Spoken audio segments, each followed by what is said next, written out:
Om. Shanti to you, peace to you from Abba Jah, the living one in heaven, the Father of lights. Peace to you in the name of his Son, Yeshua Krishna, Christos, the Lord, the Master. So today, I wanted to address some spiritual concerns, and I feel like it's very, very important to address these concerns. First, I want to say peace on you. Second, I want to say first, I know that I come from King Holy Jesus. I know that I am not king. I never claimed to be Jesus. I will not claim to be Jesus. I have no intention of being anyone's king. And I say this spiritually to you because there is something going on this plane that is it is not a holy thing, and I want to address that. I consider myself your servant, your minister. That's enough for me. And I believe that the message of ministry is to humble yourself and to help other people. Second, I have nothing to do with witches or warlocks. Nothing to do with them. They do exist, but I have nothing to do with them. You cannot accept Christos as the ultimate master, the creator of the universe. I don't know you. I literally don't know you. I have nothing to do with you. You have no power over me. That's the next thing. You ain't got no power over me or over anyone that I teach. And I teach through his teaching. He teaches through me. Thirdly, I wanted to address the Sanskrit language. Okay, so it's very important for spiritual practitioners to understand that the Sanskrit language is kind of like HTML code for the universe, or the creation. A great way to understand it. This is the language of God, through which Hebrew then came as a derivative language, also a holy language. There are a few holy tongues. Hebrew is one. Sanskritam is kind of like Hebrew's father tongue, I would say.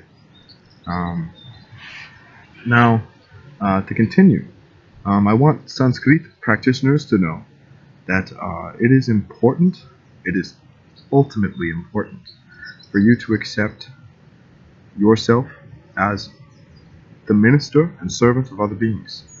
If you cannot do this, and you lust for power or you lust for blessings or something like this, you make yourself the enemy of angels. And when you make yourself the enemy of angels, wrath abides on you and will stay there forever. Nothing can take that wrath from being on your head.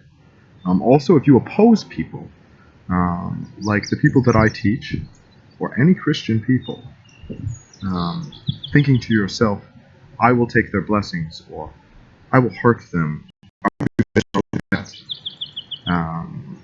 this will not occur, A. B.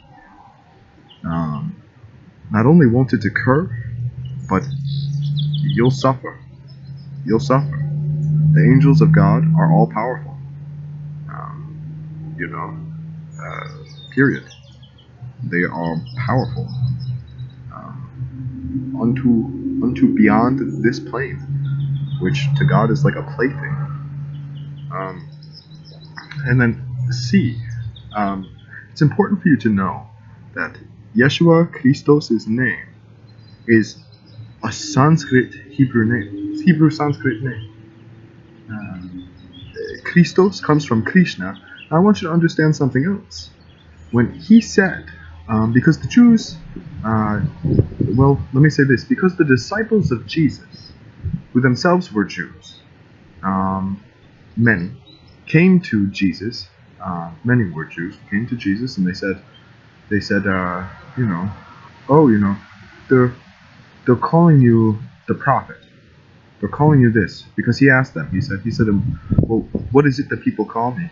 And they said, well, some say that you're the prophet, and some say that you're Elijah, And some say this and some say that. And then he said, well, who do you say that I am?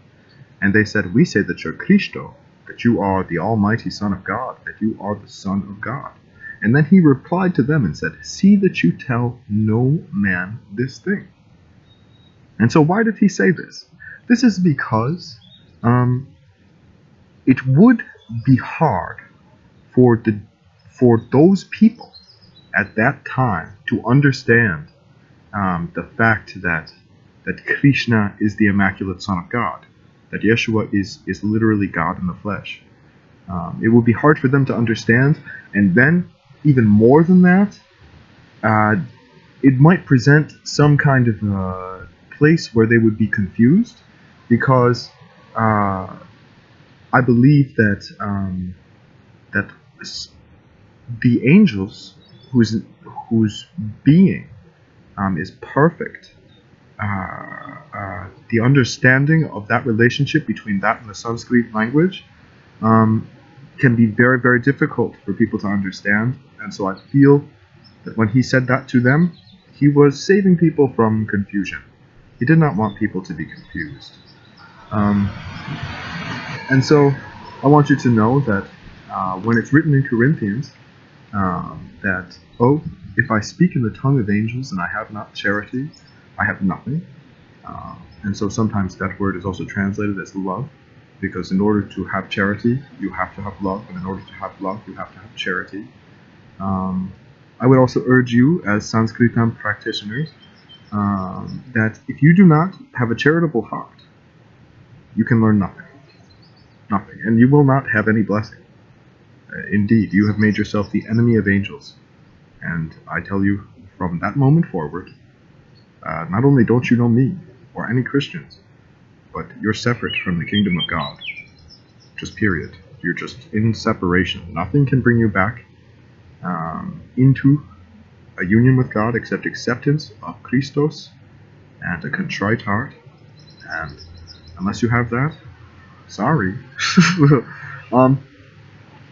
So I wanted to address these things today. And I feel like that's very important. Okay. Peace on you. Shanti to you. Eternal peace of the living Father Jah and Yeshua Krishna, his son, be with you. Alright. Peace.